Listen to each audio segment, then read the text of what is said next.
There's a wildfire burning in Washington state right now that is bigger than 8 Spokane fires combined, and I would bet money you have never heard its name. 85,000 acres, 0% contained, 10 days old, and it barely made the news. Let that sink in for a second. 85,000 acres is not a backyard grass fire. It is not a controlled burn that got a little out of hand. It is a landscape-scale disaster, the kind of number that should be leading every evening broadcast in the Pacific Northwest, and instead it is sitting quietly in the back pages while everyone's attention is locked onto a much smaller fire 200 miles away. I want to walk you through exactly what is happening right now, fire by fire, because the picture is bigger and scarier than almost anyone outside of these communities realizes. And I want to show you why this particular fire, the one that is actually the biggest story in the state, is the one getting the least attention. So let's start with the numbers, because numbers are where this story gets uncomfortable.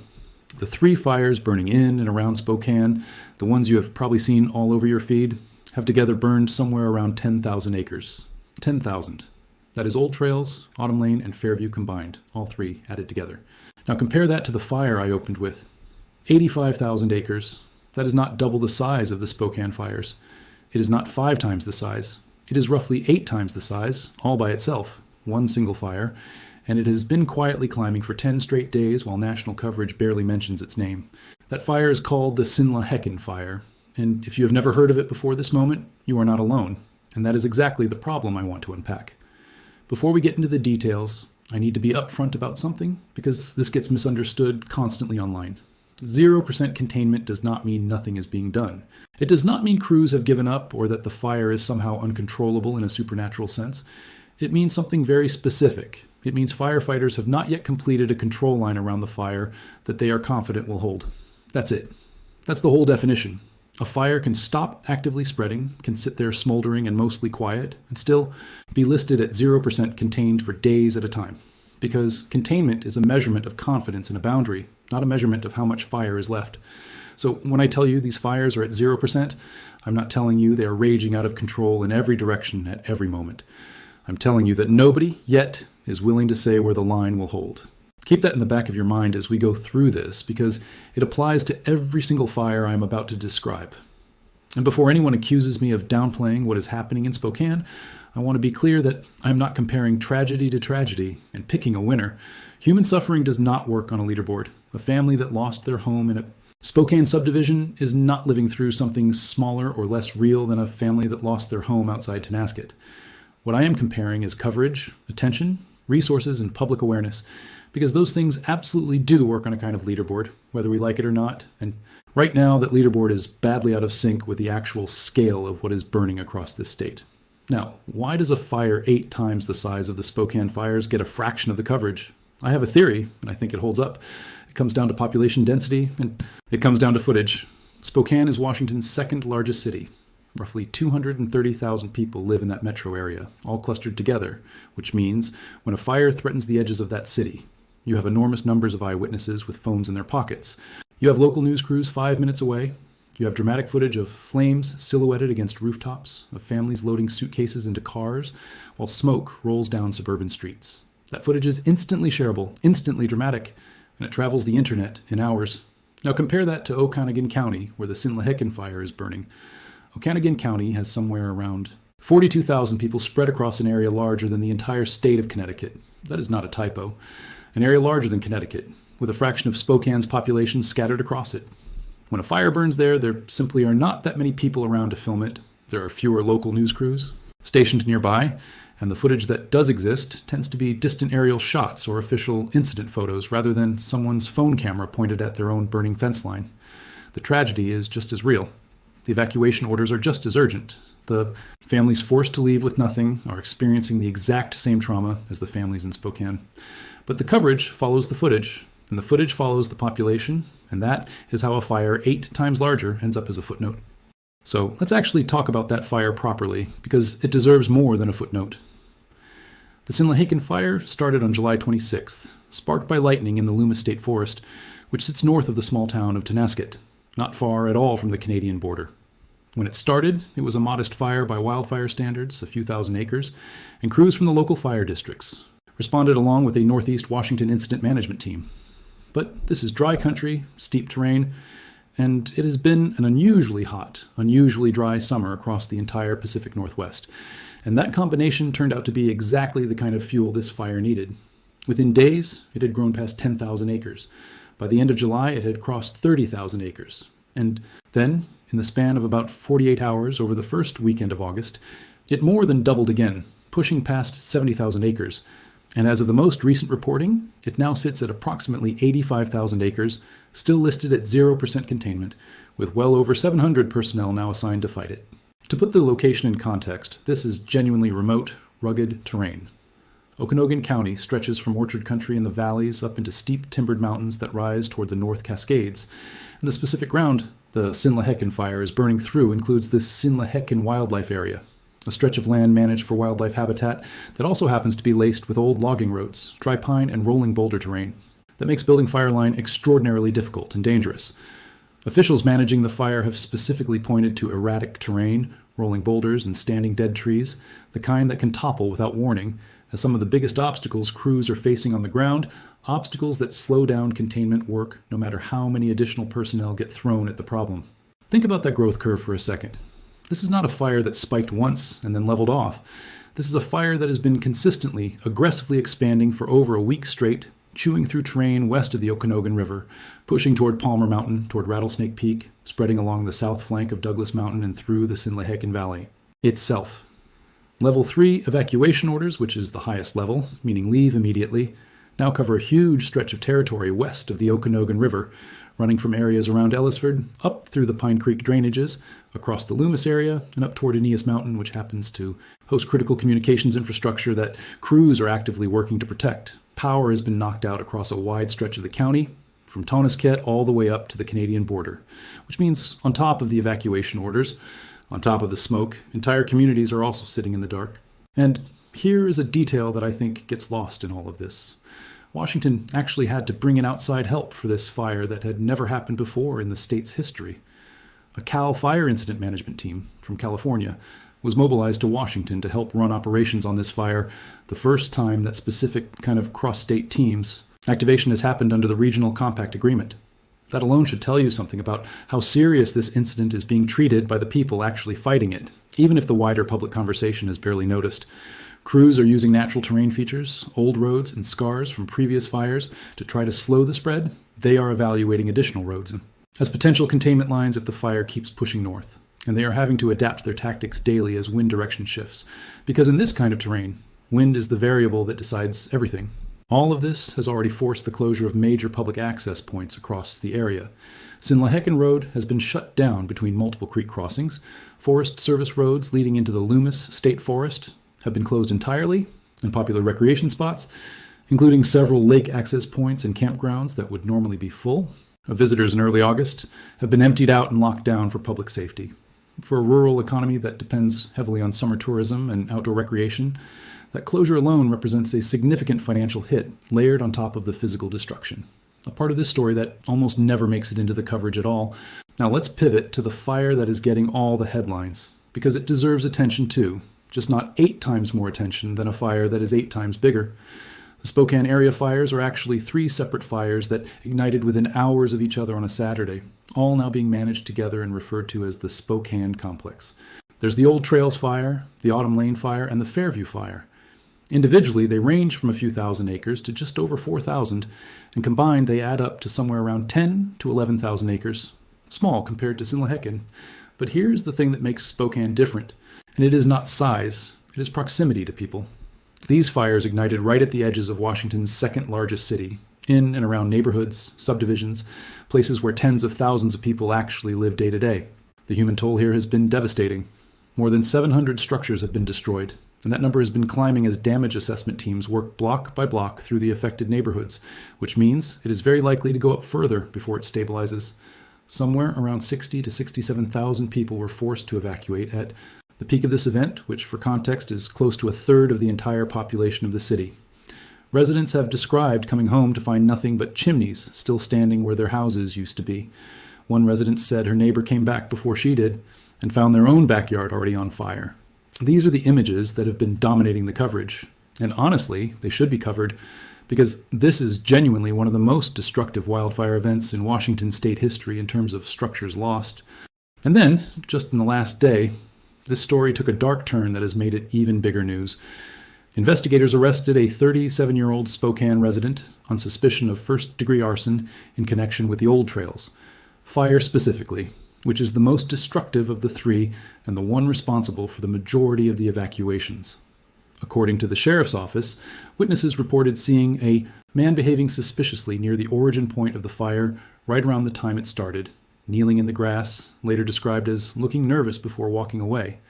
Deputies actually made contact with him that same day, but released him so first responders could focus on fighting the fire rather than continuing an investigation in the moment. By Sunday, investigators had linked him to the ignition point, and by Monday evening he was taken into custody, reportedly with the help of a tactical team, and booked on a $1 million bond.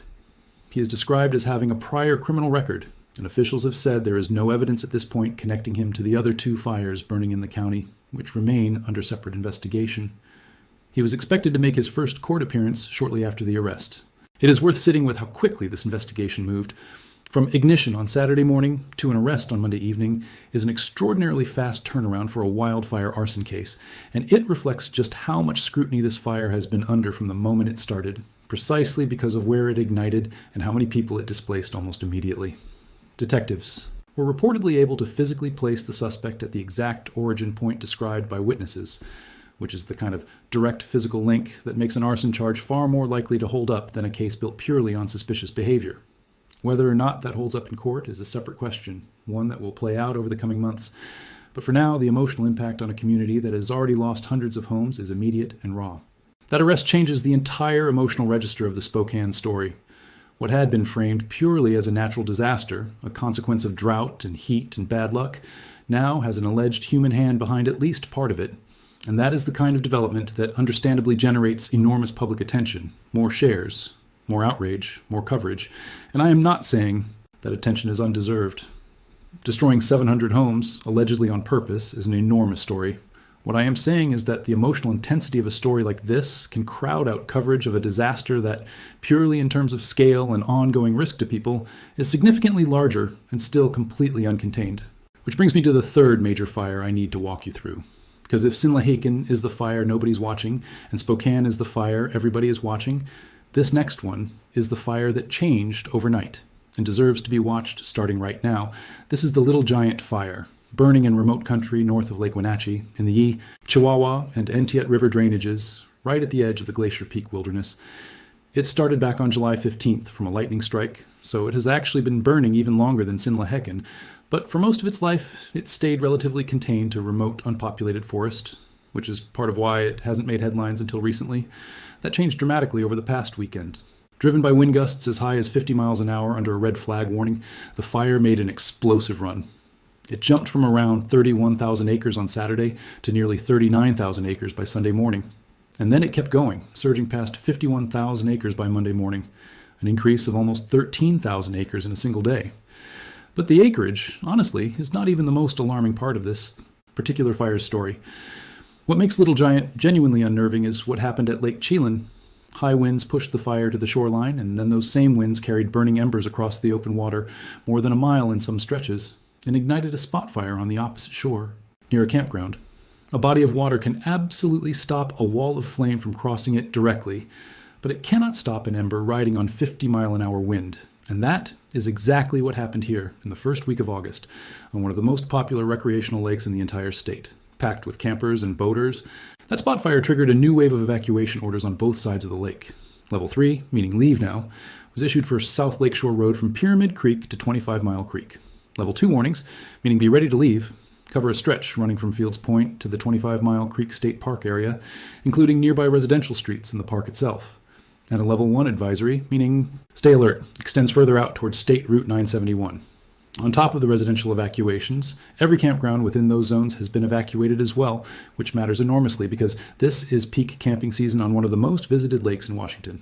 Crews attempting to reach the spot fire on the North Shore have struggled with the terrain, at one point traveling by boat and hiking in because there was simply no road access, and while helicopters and fixed-wing aircraft dropped water on the area from above. The number of structures listed as threatened by this fire has climbed past 1,800, up from around 1,100 just days earlier. And like the other major fires in the state, it remains at 0% containment. There's also a quieter safety story running underneath Little Giant that deserves a mention because it shows how these fires ripple outward into everyday life for people who are not even directly threatened by flame. The local public utility district serving the Chelan and Manson areas has warned customers to prepare for possible public safety power shutoffs, meaning the utility may proactively cut electricity in high risk areas simply to prevent power lines from sparking new ignitions during extreme fire weather. That means residents in this area are not just watching a fire approach, they are also potentially losing power on short notice as a precaution, on top of already hazardous smoke conditions that officials say are especially dangerous for older residents, pregnant women, and anyone with existing respiratory issues. Beyond these 3 headline fires, there is a wider picture across Washington that is easy to miss if you are only following the biggest names. The Maudrite Fire, burning in Ferry and Stevens counties near Inchelium, west of Lake Roosevelt, has burned around 50,000 acres and is actually one of the better contained fires in the state right now at roughly 17%. The Ptarmigan Fire, up in the Passaitan Wilderness, north of the Metho Valley, has burned close to 15,000 acres and remains at 0% containment. The Braden Fire, southwest of Kettle Falls, has burned around 4,300 acres with some limited containment progress. Air quality alerts are in effect across a huge swath of the state, covering Asotin, Chelan, Douglas, Ferry, Okanogan, and Stevens counties, with smoke from these fires pushing unhealthy air into communities that are not even directly threatened by flame. Governor Ferguson has kept a statewide wildfire emergency declaration and burn ban in place, and the state has formally requested federal assistance to help manage the scale of what is now unfolding. And if you think Washington alone sounds catastrophic, Oregon is having an even worse season, and it is getting even less national attention than Washington's overlooked fires. As of the most recent count, Oregon has 60 separate large fires burning simultaneously, and together they have burned somewhere close to 2 million acres this season. 2 million acres in one state and one fire season, and we are still only in the first week of August, with weeks of peak fire weather still ahead. To put that number in perspective, 2 million acres is roughly a quarter the size of an area like Vancouver Island. Oregon's single-season wildfire record was set fairly recently, back in 2024, and the state is now within striking distance of breaking that record, with the most dangerous stretch of the season, typically mid to late August, still to come. The largest of these fires is a complex burning southwest of Fossil in Wheeler County, not far from the John Day Fossil Beds National Monument, formed when 4 separate fires physically merged into one incident. That complex alone has burned over 300,000 acres and is now more than half contained, which is genuine progress after weeks of aggressive fire behavior. The Hay Creek Complex in Gilliam County has burned over 200,000 acres and is nearly fully contained at this point. The Bench Fire, southwest of Warm Springs, has burned close to 70,000 acres and is threatening the Warm Springs Reservation directly, currently sitting a little above 50% contained. Several smaller but still significant fires, including one near the Jefferson and Wasco County line and another called the Henry Fire, round out the list, most of them between 25 and 30,000 acres, with containment ranging from around 70 to 85%. Nearly all of these Oregon fires trace back to a single massive lightning storm system that rolled through the region in mid-July, which means the entire state has essentially been fighting fallout from one weather event for the better part of 3 weeks straight. And it is worth pointing out just how strange that is when you say it out loud. One storm 3 weeks ago is still actively producing new evacuation orders, still consuming fresh acreage, still pulling in additional crews and equipment all these weeks later. That is not typical, even for a bad fire season, and it says something about just how dry the fuel across the Pacific Northwest has become this year.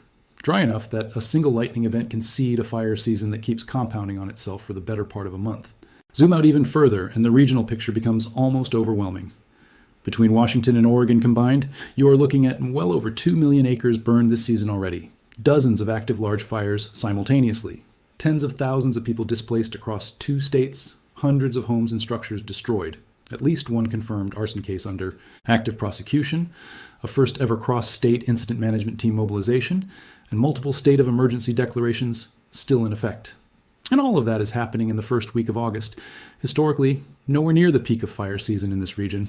Late August and September are typically when conditions get even drier and winds get even more unpredictable, which means, realistically, none of these numbers are final. Every acreage figure I have given you in this video is likely to be outdated within days, possibly within hours, and that is exactly why local incident management teams put out fresh updates every single morning. So what happens next?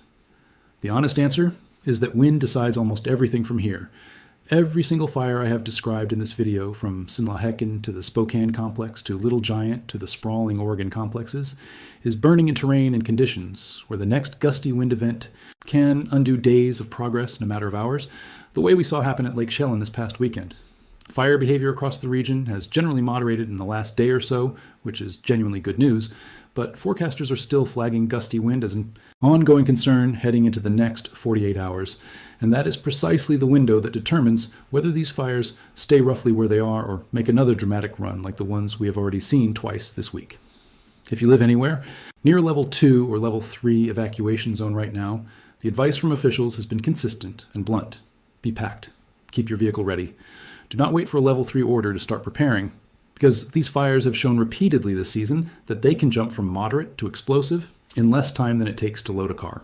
I want to leave you with the actual point of this video, because it is not just to list numbers at you. It is this.